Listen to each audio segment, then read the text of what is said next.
pero preferimos un oído no casto a un corazón valiente y casto. Y en efecto, queda aquí ya grabado todo lo que digamos, y este formato hace que perdamos toda la intimidad que siempre se ha tenido en los grupos, en los salones de clase. Se pierde la intimidad porque esto puede ser utilizado de una manera hasta non santa, mal utilizado podría ser. Estudiantes lo pueden editar, pueden decir que vea, este profesor dijo tal o cual palabra, y claro, las universidades todas podrán impetrarle, como dicen los abogados, al profesor un proceso disciplinario. Entonces debemos de cuidar mucho nuestro lenguaje, adocenarlo mucho y cuidarnos mucho de palabras soeces. ¿Cierto, Jaime? ¿Qué es una palabra soez? Sí, les pido a los compañeros, entonces, les insisto a Fernando Gaviria, Fernando está, que prendan las cámaras para que nos veamos, no por chisme, sino por encarar un debate, como decía Emmanuel Levinas, de cara al otro, la alteridad. Les recomiendo eso y vamos a trabajar a Levinas. Hoy vamos a trabajar una... hombre, ¿dónde está el compañero peruano? No volvió el compañero peruano. A verlo. No lo veo. Quien en la primera clase tal vez hizo alusión a un gran filósofo, pensador, a Enrique Dussel. Enrique Dussel, como ustedes tienen en el documento, no lo voy a poner, Dussel con doble S, Enrique Dussel, vamos a ponerlo aquí, Dussel. Enrique nació en el 34, Enrique debe de estar vivo, sí, debe de estar vivo. Enrique nació en Argentina. Vamos a contextualizar aquí a Dussel. ¿Cuántos años tendrá? ¿Quién es el matemático ahí? Si nació en el 34, estamos en el 2000. 86. Debe tener una tacada de años. Debe 86. tener... ¿Ah? 86. 86 años. 86 años. Uno con 86 años está Enrique Dussel. Eso. Enrique Domingo Dussel. Dussel Ambrosini. Él era, esos apellidos Dussel Ambrosini, él era como que hijo, o la mamá o el papá era alemán, la mamá era italiana, y entonces y nació en Argentina, se hizo teólogo, filósofo, ha escrito 50 libros, 400 artículos, teólogo, filósofo y claro, también político. Enrique Dussel es de aquellos teólogos que fundaron la teología de la liberación. Y ahí viene un debate bien interesante, muchachos. Si la teología tiene que ver algo con eso de la ética.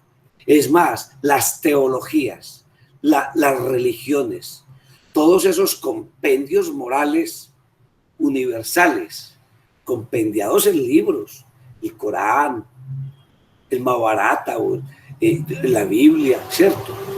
Si eso constituye un fundamento ético, claro, ojo con eso, porque ahí hay filosofía, ¿sí?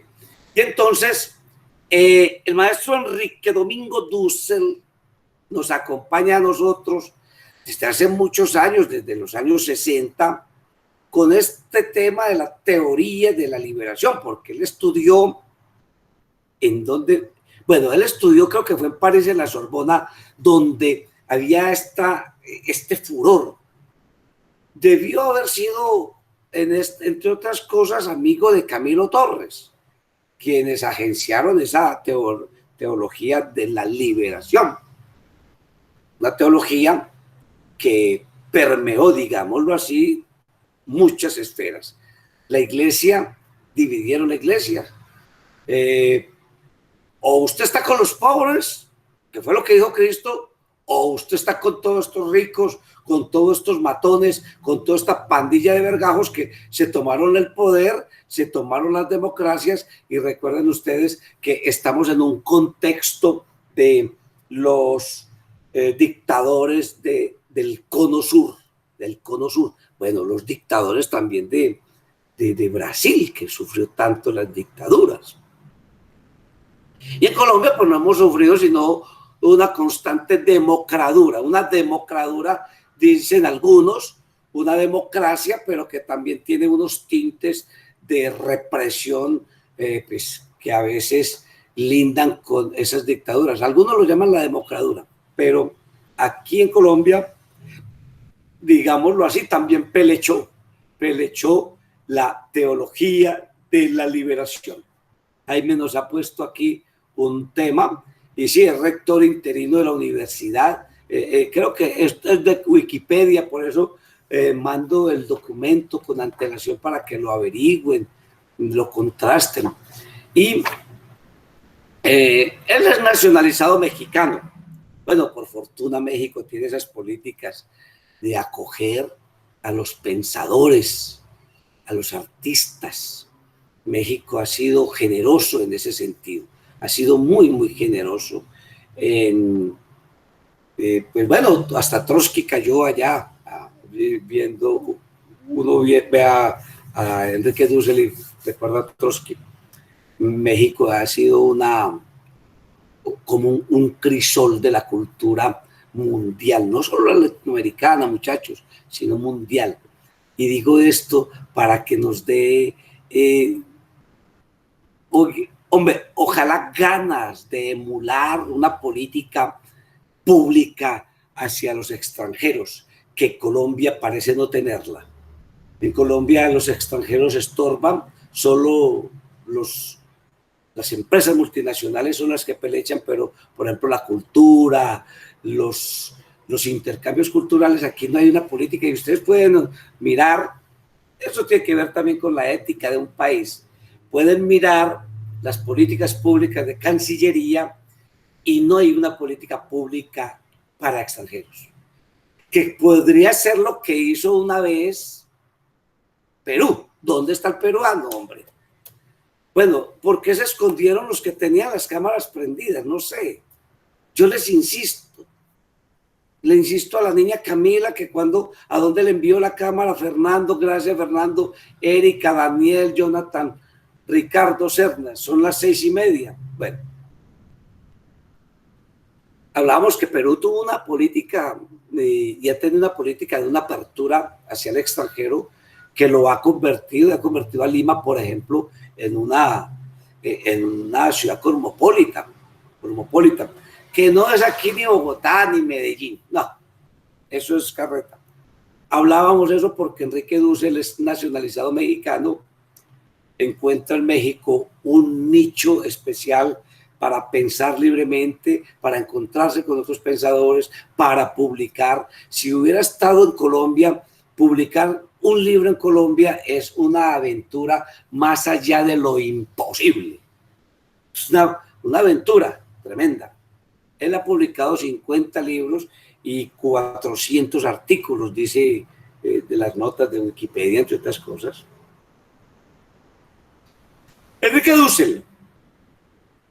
Se trata de este artículo escrito por Jorge González, de que el maestro Jorge González nos ayude a hacer un barrido por Enrique Dussel. Habíamos quedado en eso, yo les voy a dar la palabra a ustedes, pero vamos a pensar, y quería que hubiera venido el compañero peruano que está en este curso, y ojalá también acceda a los audios que quedan de este curso ahí como evidencia. Y quería comentarles que Enrique Dussel, como pensador latinoamericano, hombre, lo podríamos emparentar, digamos así, emparentar mucho con esa filosofía que nos llegó a nosotros también de un filósofo contemporáneo de principios del siglo, que es Emmanuel Levinas, el que les apunto ahí, que también vamos a hablar próximamente, y vamos a hablar próximamente de otro tema que tiene que ver con el egoísmo moral. El egoísmo moral es como una ética también, una doctrina ético-filosófica que es importante que abordemos, porque aquí no se trata de que abordemos una ética, porque en un mundo variopinto de pensadores, pues vamos a mirar, a hacer un barrido, una mirada panorámica de varios pensadores, y el estudiante verá con quién se queda, el estudiante sabrá cuál le sirve para el ejercicio de su profesión, ¿cierto? El estudiante sabrá. Bueno, vamos a sacar a estos muchachos que no tienen las cámaras, ya que no les interesa dar la cara, y se les ha insistido que con NNs no. Decíamos entonces que Enrique Dussel abrevó de muchos otros pensadores, y entre esos un pensador como Levinas, pero también quiero ponerlos en otro contexto de Dussel, que habla para una ética de la liberación latinoamericana. Dussel es un hombre que ha luchado, digámoslo así, ¿sí? Ha luchado, se ha enfrentado a lo que se llama el helenocentrismo, pensando que nos llega a nosotros por todos lados, todo es Grecia, todo lo hicieron los griegos. Bueno, y es que ¿cómo vamos a desconocer eso? Pero ellos se resisten, compañeros, se resisten a pensar que solo hay una vía de pensamiento, una vía de racionalidad como la helénica, siendo tan importantes desde Sócrates, los presocráticos, los postsocráticos, y son los fundadores hasta de las democracias. En Grecia se fundó la democracia. En Grecia y con Aristóteles se fundó una lógica, la lógica aristotélica, la lógica proposicional. De Grecia se fundó lo que es hacer algo que a los hombres nos encanta, que es la política. Sin política no hay vida social. En Grecia se inventó el arte, el arte. En Grecia, de Grecia nos viene la retórica, el teatro, la literatura. ¿Qué opinan ustedes? Y oigan, muchachos, pero todavía encontramos a filósofos que tienen la gallardía, el carácter, el coraje de enfrentarse a eso. Sí, enfrentarse a eso. Eso es como enfrentarse a un edificio, a un Goliat, siendo usted un David, y decir, vea, hombre, por importante que sea el helenismo, yo no voy a comer mucho cuento. Y por importante, por ejemplo, que sea la cultura europea, entonces se enfrentan al eurocentrismo, que nos dice a nosotros. Todo el pensamiento nuestro de la América Latina está transversalizado por lo que se hace al otro lado del charco. Y vienen estos filósofos, estos pensadores para la liberación y decir, ¿sabe qué, muchachos? Descolonicémonos. Propongo una filosofía descolonial, es lo que hace Enrique Dussel. Por eso me gustaba cuando decía el compañero el peruano, se llama, este muchacho se llama, si alguien me acuerda de él, hacía alusión a esa filosofía, y yo le decía, vamos a ir por allá, vamos a ir por esos lares a bucear, a indagar sobre esa filosofía y de qué se trata, a qué se conecta. Porque plantean una filosofía, un pensamiento y una ética para romper esos lazos, esos nudos.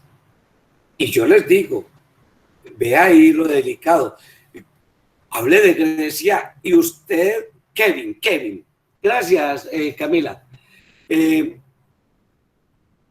ir usted y decir, enfrentar a una Europa, al helenocentrismo, cuando todo aquí ha pasado por ahí.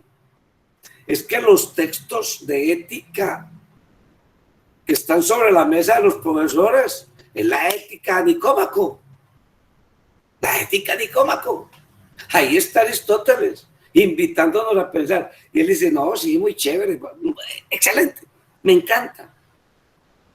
Pero muchachos y señores, en esos 50 libros y en esos 400 artículos escritos por Emmanuel, el maestro Emmanuel Dussel, Emmanuel Domingo Dussel, dice, no, hay que superar a Enrique Dussel, se me confunde con Emmanuel Levinas, hay que superar esto. Oiga, ¿sabe qué? Vamos a decirlo aquí para que nos pongan un disciplinario. Que zafarnos de esa teta, pues, helenística y europea. Sabemos, no vamos a tener nosotros los pantalones largos para pensar con cabeza propia. Y aquí quiero yo compartirles, quiero compartirles algo que no está ahí en ese libro, y son mis propias indagaciones. Pues hombre, ellos tienen razón, porque estamos pensando desde acá, desde este lado del mundo, desde estas breñas andinas, y más nosotros, que también somos parte de esas breñas andinas, desde esta genética andina, desde esta genética aymara, chibcha, inca, azteca, donde es posible, o desde donde es posible pensar en una racionalidad distinta y explorar una racionalidad propia, no helenística ni europea. Y entonces viene una pregunta, antes de que arranquemos pues a hablar de este artículo que yo les compartí de Jorge González. Antes, ¿por qué Dussel hace eso? ¿Por qué Enrique Dussel se arriesga, donde se apalanca? Y más ahora que, primero, que es de familia europea. Segundo, que se forma también en Europa. Tercero, que nace, se cría en Argentina. Se forma y vuelve a la Universidad Mexicana. Tiene un material y un contexto que le permite pensar quizá en esa racionalidad propia de los andinos. Una racionalidad andina que diga que nos destetemos de los europeos. Hay otro filósofo que se llama Joseph Sterman, que voy a ponerlo acá, que de pronto usted lo investiga, dice así, Joseph Sterman, creo que es así, vamos a ponerlo ahí, Joseph Sterman. Sí, que seguramente con doble N, porque eso es un nombre suizo. Ese filósofo suizo también dedicó mucho tiempo a explorar las bases de ese pensamiento andino que ha alimentado en muy buena parte a el maestro Enrique Dussel. Y ellos hablan de unos marcos, de una racionalidad andina que puede estar en verdadero contraste con la racionalidad occidental, con la racionalidad. Es más, miren, comparen, voy a decir de esta manera un poco soez, comparen el tumbao, como la dinámica, hasta la dinámica muscular del intelectual o de las personas europeas y con su flema europea, dicen algunos, o los norteamericanos, para que vean dentro de los andinos como una formaleta humana diferente. Y ellos dicen algo con Sterman, con Joseph Sterman, que lo agarra Enrique Dussel. Sí, la racionalidad andina es, ¿saben qué? Básicamente, ellos hablan de varias categorías que los diferencia, ¿cierto? Que les pone un marco conceptual. Y dicen lo primero, la racionalidad andina es simbólica. Simbólica. ¿Y qué quiere decir eso? Hombre, que eso permite que se separe al sujeto cognoscente de la realidad conocida. Eso es fundamental, dicen. De modo que el pensamiento andino no hace una bifurcación de la realidad. Su cerebro, nuestro cerebro andino, no hace una bifurcación de la realidad. Jonathan, que es médico, y no sé si tenemos acá psicólogos, saben de eso, sino que la realidad de nosotros está integrada. Ahí podríamos pensar con Ferdinand de Saussure, quien habla del significante y el significado. Para nosotros significante y significado están ahí, integrados en una unidad simbólica. Un europeo dirá, ¿eso qué quiere decir?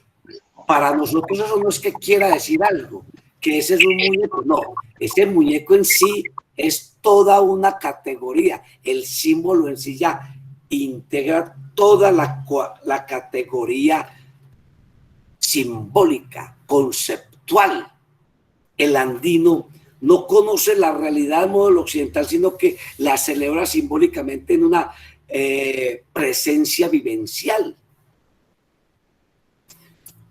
Vayan y ustedes y averigüen por qué nosotros tenemos no solo tantas fiestas, sino tantos ritos, tanta simbología. Vayan a mirar la arquitectura nuestra, y la arquitectura nuestra no solo es para meter nuestros cuerpos para que no se congelen o se preserven por la intemperie. Profe, eso es lo que... ¿Cómo? Es lo que le dicen los códigos sociales, o sea, las huellas que ya tenemos marcadas en la memoria de repetir y repetir las cosas. Sí, señorita, así va la cosa. Entonces, el hombre occidental al que ellos atacan mucho, esa racionalidad de Occidente, helenística, europeizante, a los que ellos atacan tanto, conoce teóricamente. El hombre, ¿cuál es la racionalidad del europeo? La teoría. En cambio, el hombre de los Andes conoce vitalmente, Lady, lo que vive, lo que se le integra. Nosotros conocemos desde la vivencia, ellos conocen desde la teoría, es decir, ahí ya hay varias racionalidades, ¿cierto? El pensamiento occidental piensa en tiene como sus tonalidades, ¿cierto? Como sus grises. En cambio, nosotros, el pensamiento andino, pues no, somos multicolores. ¿Y cómo lo pensamos? En ritos, en ceremonias, ¿cierto? Y es esto que nos permite pensar por qué somos nosotros tan simbólicos. Es más, en todo. Ya decíamos hasta que la casa, la ropa para nosotros, y los que conocen más las tradiciones, la ropa es todo nuestro indumentaria, es todo un complejo de signos que se manifiesta al otro. ¿Qué tiene colgado? Algo que me significa. ¿Por qué este sombrero? Algo que significa algo. ¿Por qué esta casa así? ¿Por qué este techo así? Vayan, miren un techo del Uruguayú y van a ver que tiene unos entramados que tienen toda una significación. Es decir, Ahí hay pensamiento, ahí hay simbología, ahí hay racionalidades. En cambio, el pensamiento occidental, que es meramente lógico, se aleja de todo eso simbólico.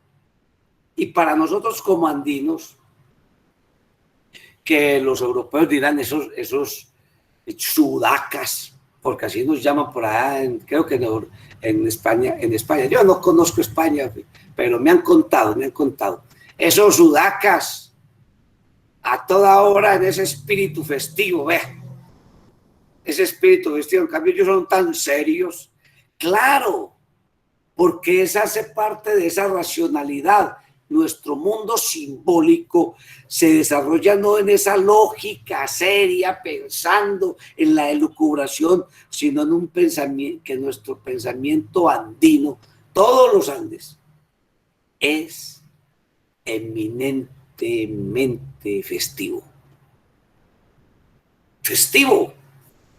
He ahí que estamos hablando del marco conceptual de un filósofo como Enrique Domingo Dussel, que nos invita hacia una ética para la liberación y hacia un desmarcarse de, hablando como en fútbol, ¿cierto?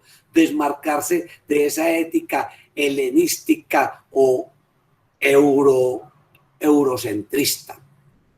Bien saben ustedes pues que en todo esto hay posiciones de tipo político, también filosófico, pero lo que más nos importa a nosotros es desde dónde se piensa, por qué se piensa eso, ¿cierto? Desde dónde se piensa. Bueno, la otra característica, y es clave esta, que va en contra de esa de la sustancialidad que llamamos del pensamiento europeo, y es que la racionalidad andina, ellos lo comentan con Joseph con Joseph Sterman, es que nuestra racionalidad es relacional. La racionalidad andina es relacional. El pensamiento andino está referido a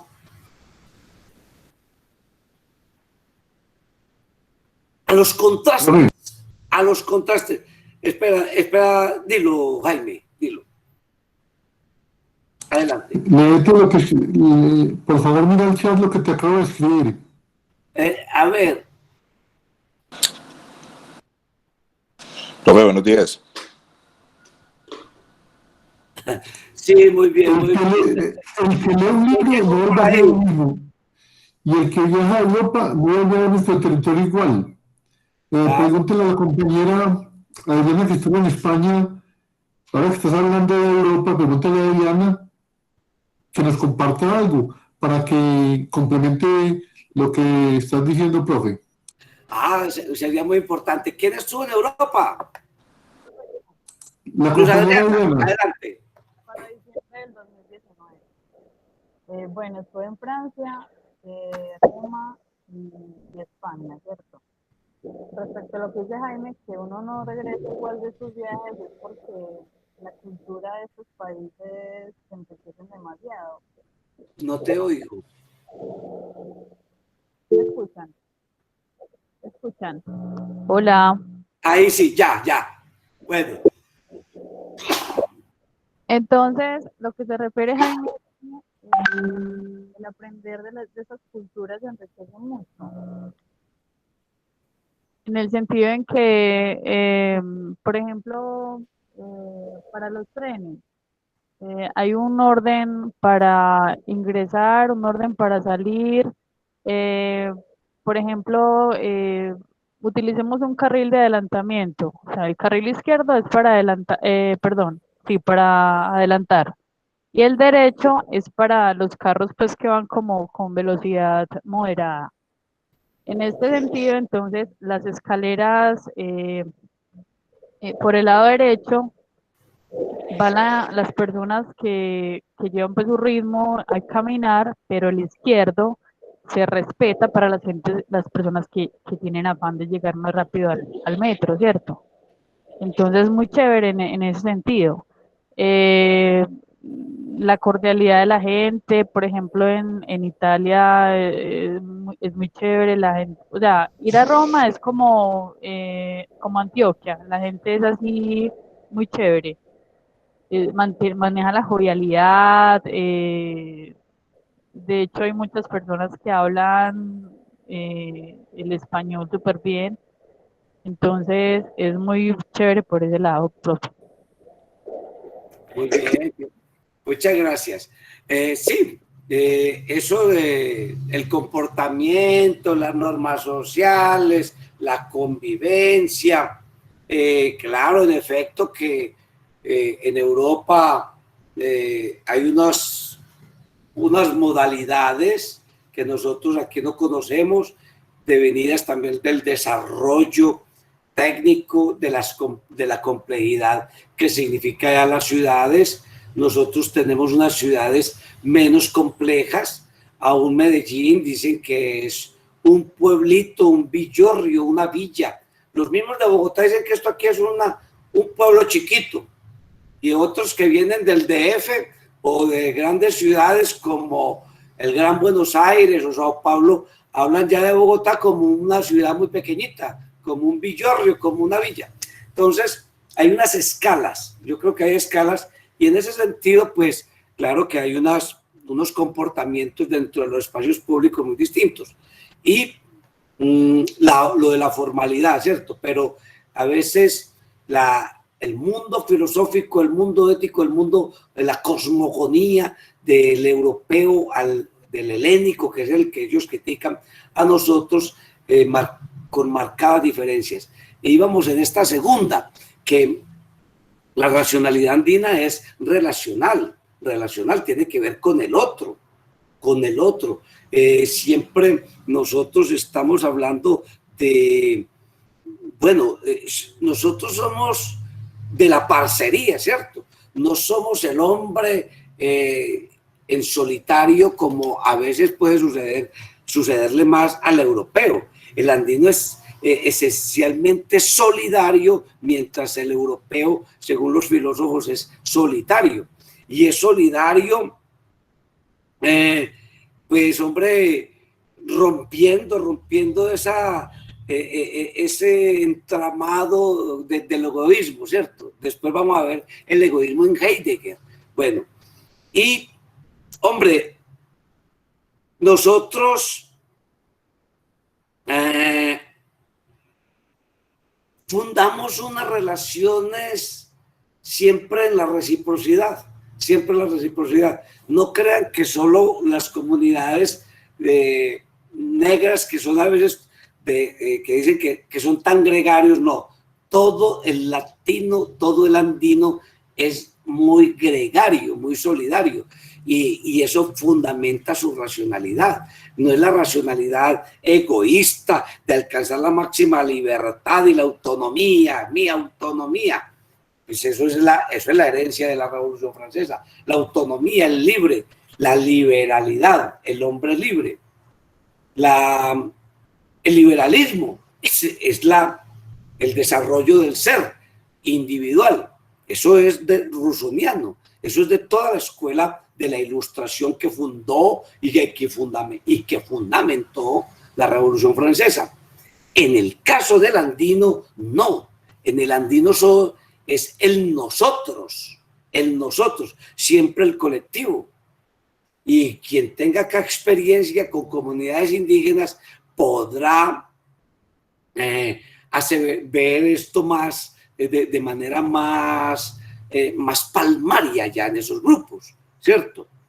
Pero no es sino andar de aquí para abajo, ver Ecuador, nuestras comunidades están fundadas en eso, en lo relacional, unas lógicas, una racionalidad que se fundamenta es con el otro. Ya hablamos de lo simbólico, ya hablamos de lo relacional, ahora hablemos de que nosotros, vamos a ponerlo así, somos afectivos, somos puro cariño. Nosotros tenemos una racionalidad afectiva. Y ellos no pueden entender la racionalidad occidental, no pueden entender que nosotros seamos tan amigos y tengamos un sentido de la amistad, del cariño, del afecto por el otro, que nos condolamos por el otro, que nos pongamos en los zapatos siempre del otro, ¿cierto? Nosotros tenemos pensamos siempre desde el afecto.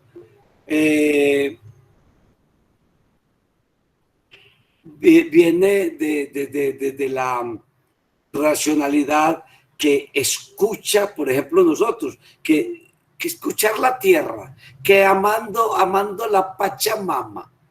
No, y hay un compañero aquí que dice que eso viene desde nuestros antepasados afro. No es un asunto afro. Ese asuntico afro yo no me lo trago. Es un asunto, antes de que estuvieran aquí los afros, estaba en las comunidades ancestrales andinas, con una cultura grandísima, amando la Pachamama, ofreciéndole al Inti, al rey, al dios sol, ¿cierto? Pero siempre en una relación, oiga pues, de afecto, de cariño. Y en otras cosas, nosotros esa racionalidad andina, no solo la miramos, no solo miramos el mundo para crear una racionalidad. ¿Saben hasta dónde llega la racionalidad andina nuestra? A que nosotros tenemos una relación con todos los sentidos, con el tacto, el olfato, el oído, todo eso. Nosotros nos sirve para fundar un afecto, una relación afectiva con el mundo, con el otro, ¿cierto? El andino juega con sus variadas, ricas, variopintas, múltiples emociones. Si habíamos dicho que nosotros en lo simbólico somos pura fiesta, puro rito, pura simbología, llegamos a que esa simbología nos alegra la vida, está cargada de relaciones desde el afecto. Sigamos con Dussel, que se enfrenta al helenismo y al eurocentrismo. Pues hombre, él dice, no, es que, y muchos filósofos lo van a encontrar ustedes, muchos pensadores. Bueno, ahí yo les puse a Joseph Esterman, pero Joseph Esterman es suizo, pero ha venido a estudiarnos a nosotros aquí en los andinos. Lo otro es que la racionalidad andina, antes que disociadora como es la racionalidad europea y todo ese formato helenístico, nosotros tenemos una racionalidad integradora, clave ese asunto. ¿Por qué? Porque eso nos permite a nosotros mirar el mundo no en partes, no en esa lógica a veces aristotélica que la mira en partes, o esas filosofías helenísticas que en muchas partes la divide, separa la vida para pensarla. No, aquí es un complejo unido, ¿sí? La ciencia andina, y según Esterman, se fundamenta sobre todo en los argumentos de autoridad. El peso de los ancianos es clave. Y eso también hace que nosotros tengamos una racionalidad basada en la tradición. Como dijo ahora Jaime, nuestros antepasados, nuestros antepasados, pero no afro, no, los antepasados ancianos.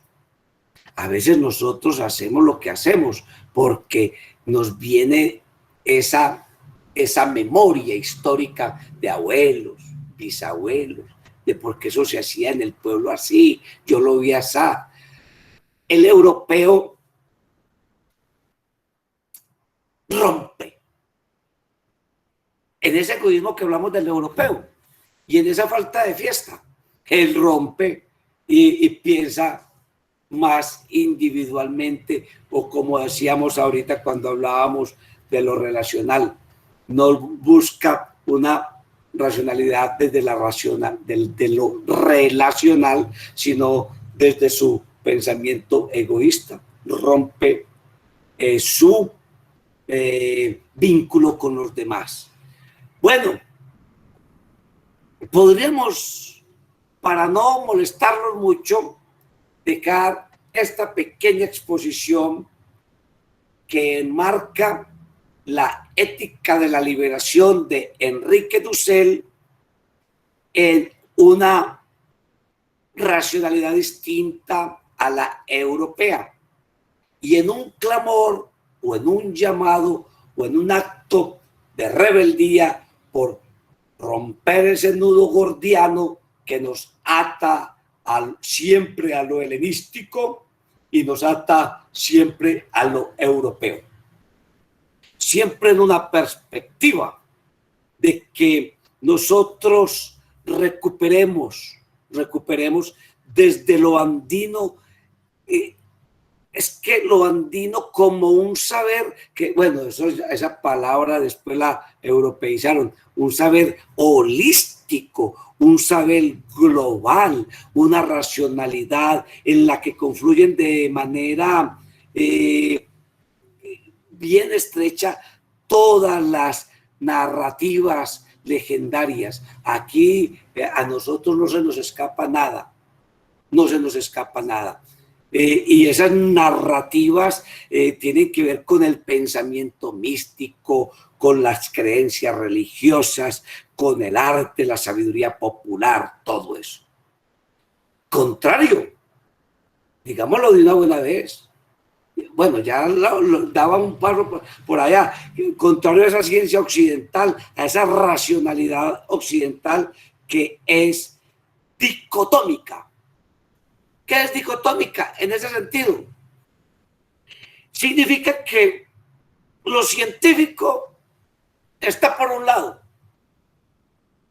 lo racional por un lado, y lo artístico, lo irracional, ellos lo llaman lo pseudocientífico. Entonces uno dice la praxis y la ciencia, la filosofía y la ciencia práctica.